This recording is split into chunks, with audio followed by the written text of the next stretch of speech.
Dan pesan bagi yang akan berangkat haji, kiranya sangat tepat untuk mendoakan bapak dan ibu yang berangkat haji agar mabrur dan mabrurah.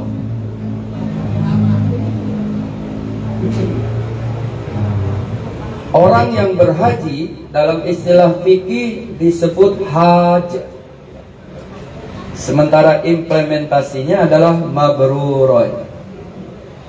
Orang yang berhaji diharap baik, diterima karena pelaksanaannya sesuai dengan syarat rukun dan wajib haji. Dan contoh yang dicontohkan oleh Rasulullah Shallallahu Alaihi Wasallam, khudhu anni manasikakum. Mengapa ada istilah haj kemudian mabrurun? Supaya kita benar dalam mendoakan orang-orang yang akan berangkat haji. Karena dalam beberapa perspektif fikih, kalau orang yang sholat itu namanya musallin gitu ya. Diharapkan dalam sholatnya diterima oleh Allah Subhanahu wa ta'ala, maka harus mukhlisun. Di zakat itu ada istilah muzaki, orang yang berzakat. Maka implementasi orang yang zakat adalah mukhlisun, juga ikhlas karena Allah Subhanahu wa ta'ala. Di dalam puasa juga kemarin kita sering menyebut kata apa? Shaimun, orang yang berpuasa. Implementasinya imanan wa ihtisaban. Jadi puasa yang diterima itu adalah yang dasar iman dan penuh pengharapan semata-mata ridha Allah Subhanahu wa ta'ala. Nah, dalam jaki ada istilah mabrurun. Bagaimana mencapai haji yang baik? Atau juga bisa dikatakan haji yang diterima. Diterima oleh siapa? Oleh Allah Subhanahu wa ta'ala. Maka di samping ada kata mabrurun, ada makbulatan. Maqbulah, haji yang diterima oleh Allah Subhanahu wa ta'ala. Agar mabrur, agar mabruro, agar makbul, agar makbula. Pertama, harta yang dikeluarkan untuk berhaji harus harta yang suci. Karena haji ini adalah yang menitik beratkan, di salah satunya adalah finansial. Karena kata para ulama, haji itu titik beratnya di finansial, di kolbiyah, kemudian di jasmania. Ditambah lagi satu, karena kemarin 2 tahun diuji COVID, aman.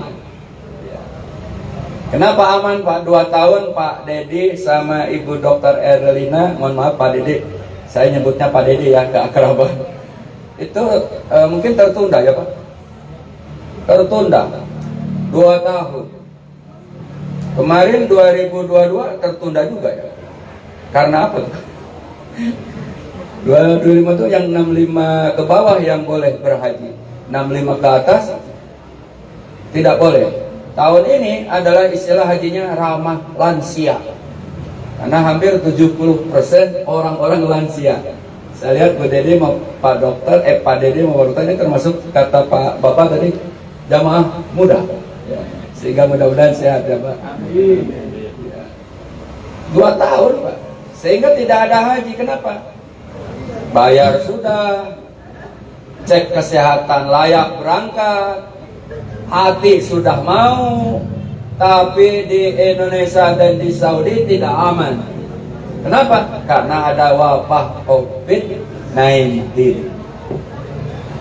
Umroh juga sempat tidak umroh. Ada juga mungkin negaranya aman, gak ada wabah, sehat, tapi duit can boga, cek orang Sunda mah, atau mungkin belum cukup untuk bayar WNH, gak wajib juga. Atau juga ada uang udah cukup ya, hati mau, tapi kata dokter kesehatannya tidak layak untuk berangkat. Karena ada beberapa penyakit yang tidak layak untuk berangkat. maka itu pun tidak wajib berhaji. Nah, karena haji ini menyangkut titik-titik yang seperti tadi, finansial, jasmania, qalbiyah, aman, maka dalam memenuhi semua itu, khususnya yang menyangkut finansial, harus dengan harta yang suci dan halal, agar ibadah kita, haji atau ibadah yang lainnya juga diterima oleh Allah Subhanahu wa Ta'ala. Yang kedua, pesan bagi yang akan berhaji agar mabrur dan mabrurah, gapailah haji mabrur itu dengan ilmu. Karena semua ibadah ada tata caranya. Jangankan ibadah, Pak, yang mungkin kita nggak dianggap ibadah, kayak pakai peci. Pakai peci bisa bernilai ibadah kalau tahu ilmunya. Bapak kalau melihat orang pecinya udah agak kemerah-merahan, kemudian begini, kalah tilu. Itu kan lain lagi, Pak. Orang peci lagi main gaplek. Gak ada yang benar pakai main gaplek itu pakai peci. Kalau agar jalannya berwibawa, nah ini jidatnya ditutup, berwibawa. Tapi kalau peci begini dipakai sujud, nggak sah sholatnya. Kenapa? Jidatnya tertutup. Bahkan selai rambut menutup jidat, nggak sah sholatnya. Jadi kalau lagi sholat, buka jidatnya. Ini ilmu pakai peci, apalagi tayamum, apalagi sholat, apalagi puasa. Lebih-lebih rangkaian rukun Islam yang menjadi puncak dari ibadah dalam rukun Islam, yakni ibadah haji. Setelah syahadat, setelah sholat, setelah puasa, setelah zakat, setelah haji, puasa, haji. Sehingga ada dua ibadah dalam rukun Islam yang Allah wajibkan bagi orang yang mampu saja. Umat Islam mungkin tidak memenuhi dalam pelaksanaan rukun Islam kelima-limanya. Syahadat oke, sholat semua kan. Tapi ketika berbicara zakat, bagi orang yang mampu, sudah sampai nisabnya. Ketika bicara puasa, semua diwajibkan kecuali wanita yang sedang datang bulan, atau mereka yang bekerja di tambang yang berat, atau wanita yang sedang hamil atau menyusui, atau mereka yang sedang sakit, atau mereka yang sedang musafir atau dalam perjalanan. Pada intinya diwajibkan semua. Tapi haji bagi orang yang mampu. Maka bapak dan ibu itu sudah kategorinya orang mampu, kata bapak tadi.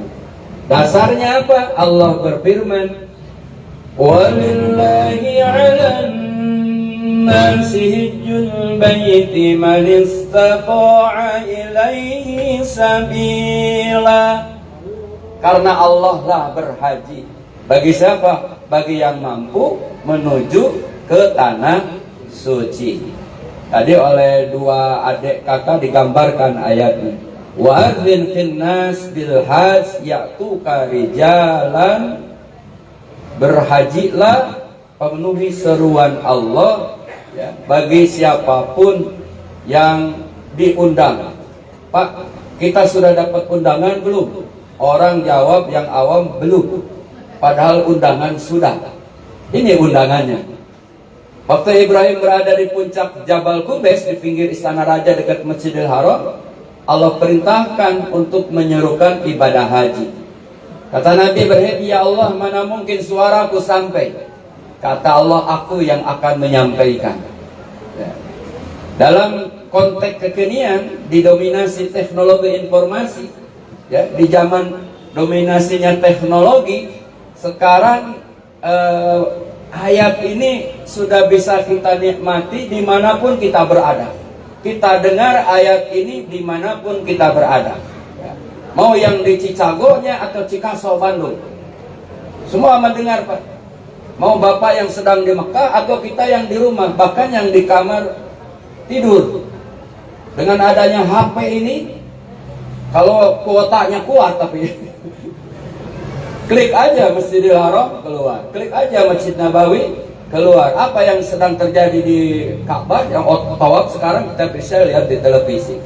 Inilah bukti Allah menyampaikan dalam abad kemodernan sekarang ini. Ya. Sehingga orang berdatangan dari seluruh penjuru dunia, walaupun dengan unta yang kurus kendaraannya. Unta yang kurus waktu itu karena saking jauhnya perjalanan. Ya. Mungkin zaman nenek moyang naik kapal laut masih termasuk orang jauh, karena 3 bulan di perjalanan, 3 bulan pulang, sehingga orang yang di rumah itu udah lupa sama bapak emaknya. Ini pulang apa kagak lupa, tiba-tiba pulang gitu ya. Sekarang 9 jam dari Soekarno-Hatta, 9 jam. Nanti katanya kalau jet supersonik sudah ditemukan 3 jam. Mungkin aja. Orang sekarang tawaf aja yang mungkin kecapean bisa pakai motor Pak di atas. Enak kan? Capek udah naik motor aja, 200 real bayar. Udah tinggal pencet jalan, udah kita nggak capek ya Pak.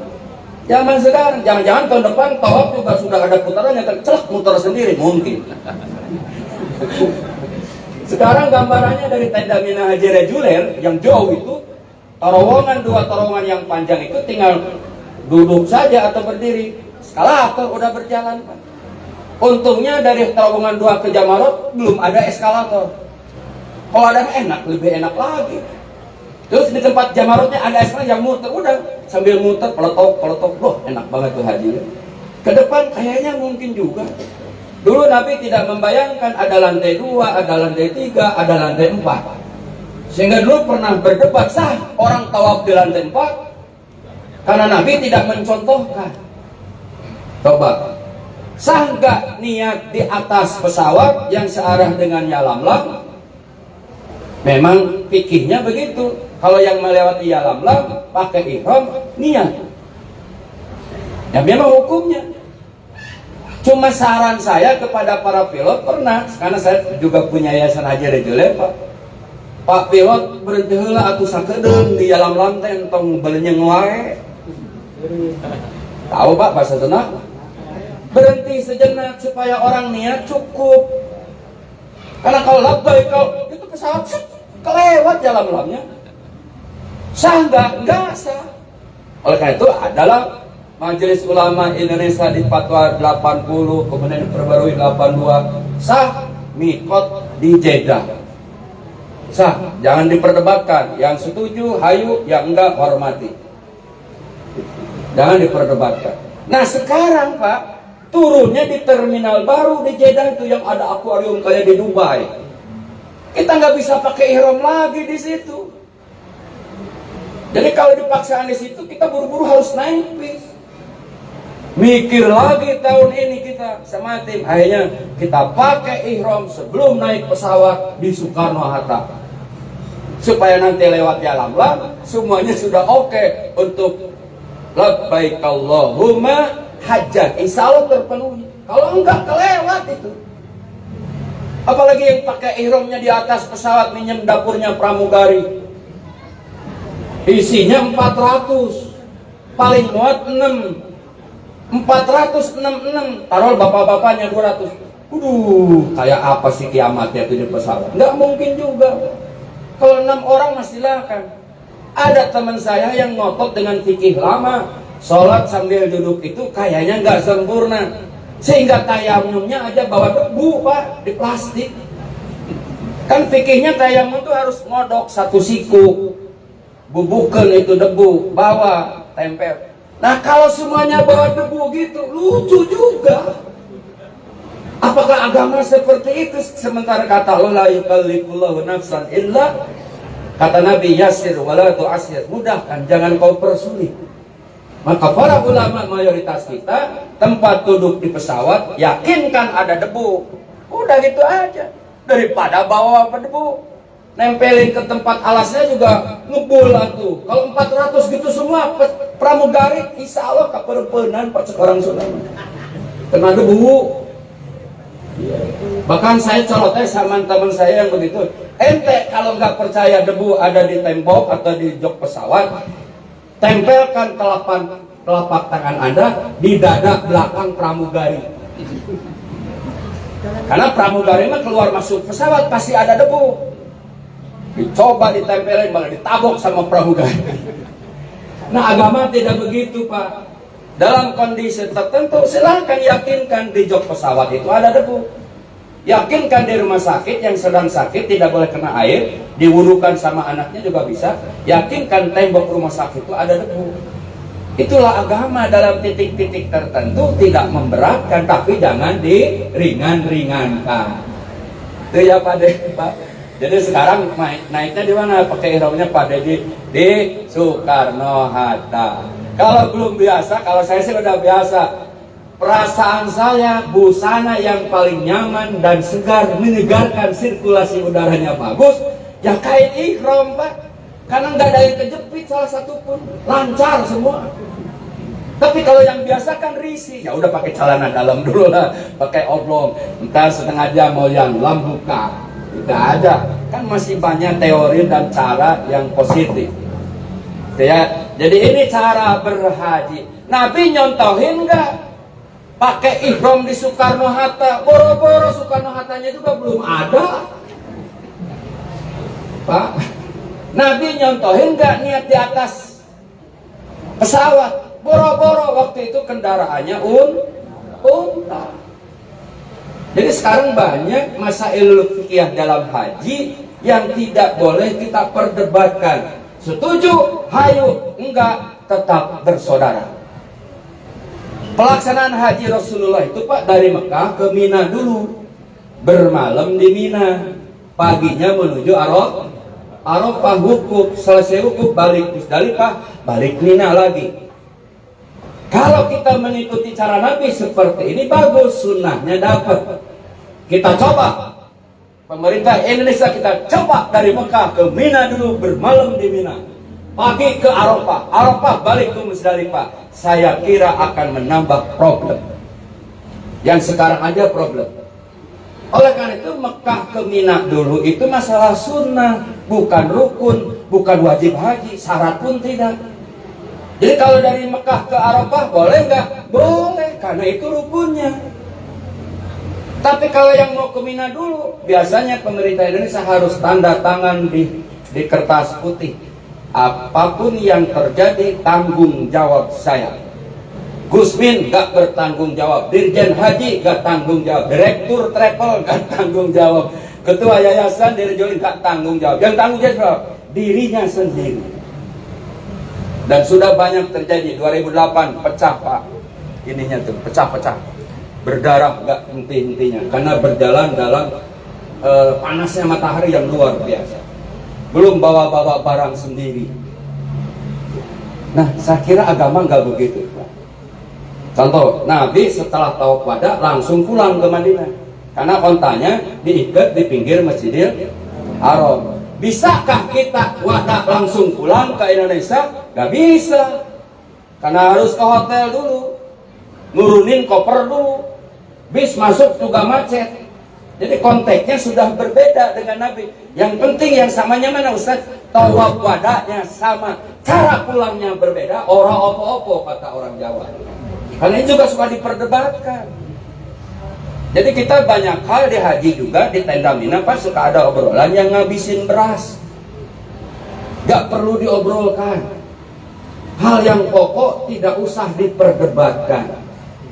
Bapak Dedi di Madinah kunut gak? Enggak. Saya lihat di sini ada ratib. Berarti orang yang suka kunut. Kalau yang ratiban mah udah ciri itu Pak. Yang tahlil Yasin, yang doa arwah itu orang yang kunut. Walaupun mungkin tidak kunut, tapi cirinya memang Yasin tahlil yang kunut mah. Biasa nggak nyebut NU. Kan NU ada juga nasi uduk Pak NU itu.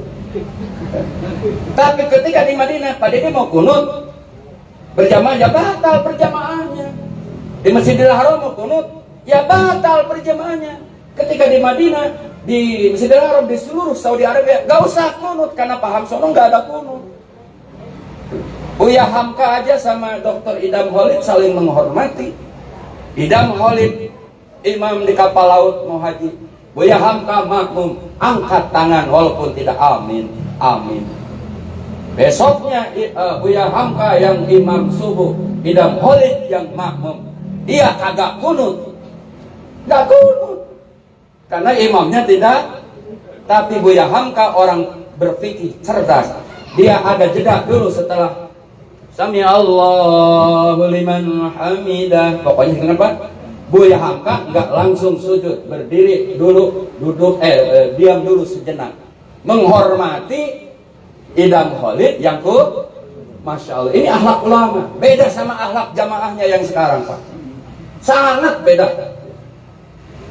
Imam Syafi'i sama Imam Maliki, Imam Maliki jarang ke muridnya ke Imam Syafi'i, kan Imam Syafi'i muridnya. Imam Malik itu ulama besar di Madinah, di kuburnya jadi dekat Nabawi.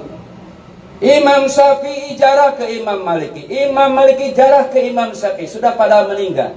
Saling menghormati. Ini dulunya orang nggak kunut, guru saya, kata Imam Syafi'i, cerita sama muridnya. Nah, inilah akhlak-akhlak ulama ini yang perlu dilestarikan di Indonesia saat ini. Bukan yang teriak-teriak setelah sholat, haram, bina, neraka. Kasihan habis sholat salaman ke neraka, kan repot. Yang mau berangkat haji, walimatus safar, nggak ada dari nabinya. Jangan-jangan kan mabrur melaksanakan walimatus safarnya penyebab ke neraka. Jadi semua ke neraka yang hadir sekarang. Ya, kalau saya enggak, Pak. Yang hadir saat ini insya Allah keberkahan dari orang yang berangkat haji. Amin. Orang sering datang ke orang yang walimatus safar, lama-lama dia akan berhaji. Terdekat ngantar ke asrama haji, paling terdekat itu. Nah, kembali kepada cara haji. Cara haji ada caranya. Jadi Pak Dede dan Ibu, saya pembimbing ibadah, kebetulan ketua timnya, sangat bertanggung jawab menyampaikan rukunnya. Ini yang paling pokok. Kemudian wajibnya, ya. Nah, itu cara yang ketiga. Di haji ini harus menyadari diri lah. Ya, kalau ada apa-apa jangan karena sebab dosa. Dia Hajar Aswad berletak jidat ke sikut ini gara-gara suka nyikut di tanah air. Bukan. Emang desak-desakan yang Hajar Aswad itu. Nenek-nenek dari haram pulang ke hotel nggak tahu jalan. Bukan karena dosa, boro-boro bahasa Arab, bahasa Indonesia juga nggak bisa. Nggak ada karena dosa, Allah menjamin, Pak. Sebelum berangkat dosanya udah digugurkan sama Allah. Apalagi dia buku. Nggak bahasa Indonesia nggak bisa, bahasa Arab nggak bisa, bisanya bahasa Sunda. Diterima oleh Allah hajinya. Yang nggak nerima itu polisi yang bertugas. Dan nenek saking pusingnya nekat pakai bahasa Arab. Ihdinas siratal mustaqim. Kata polisi, siratal ladzina an'amta. Ya tetap nggak ketemu jalan ke hotel. Ada orang Ciamis nawar kerudung, kata pedagang asharoh real, nekat juga pakai bahasa Arab. Arba'a rakaat. Maksudnya 4 real buat 4 rakaat. Jadi jangan selalu terhadap dosa. Ya. Yang keempat, insya Allah haji itu nambah wawasan. Di Gatot Subroto, gedung Bidakara hanya Alia doang. Sampai Cekareng itu sudah se-Indonesia. Sampai Jeddah udah sedunia. Dipersatukan, ditawaf dalam irama yang sama, gerakan yang sama. Artinya, kalau orang sudah berhaji, jangan cudekan. Hilapiah, udah bebaskan aja. Yakin kita melaksanakan? Yakin. Ya gitu, saling menghormati. Ya, sehingga kalau manasik haji dilaksanakan dengan benar, itulah haji yang mabrur. Itulah haji yang mabrur. Sebenarnya mana mabrur bukan kepada orangnya, tapi dari caranya yang benar. Sehingga yang benar itu, Pak, kalau orang pulang haji, semoga Bapak Ibu ya manasik hajinya mabrur. Itu yang betul, bukan pada orangnya, tapi caranya yang benar. Dengan cara yang benar, karena mabrur, maka pribadinya, fisiknya, hatinya, pikirannya akan mabrur, akan baik. Cara pandangannya baik, hatinya tidak akan pernah suuzon, walaupun ada akan dipalingkan lagi. Fisiknya dipenuhi dengan makanan yang sehat dan halal. Inilah orang yang mabrur dan memperpanjang tali silaturahim, memberi santunan anak yatim, fakir miskin, syiar Islam, dia cinta. Itulah haji yang mabrur dan mabrurah. Semoga bermanfaat dan mari kita hantarkan dengan doa. Bismillahirrahmanirrahim. Alhamdulillahirabbil alamin. Allahumma salli wa sallim wa barik ala sayyidina Muhammadin. Ya Allah ya Rabbana, tunjukilah kepada kami kepada jalan yang benar itu jalan orang-orang yang telah Engkau beri hidayah. Ya Allah, ya Rabbana, bukalah pintu hati kami dengan sinar petunjuk-Mu, sehingga iman, takwa ada di dalam hati kami. Hiasilah tingkah laku kami dengan akhlak yang terpuji.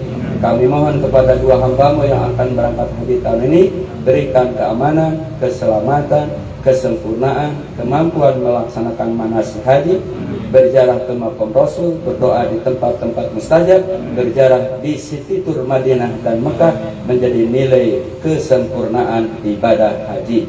Walhamdulillahirabbil alamin. Assalamualaikum warahmatullahi wabarakatuh.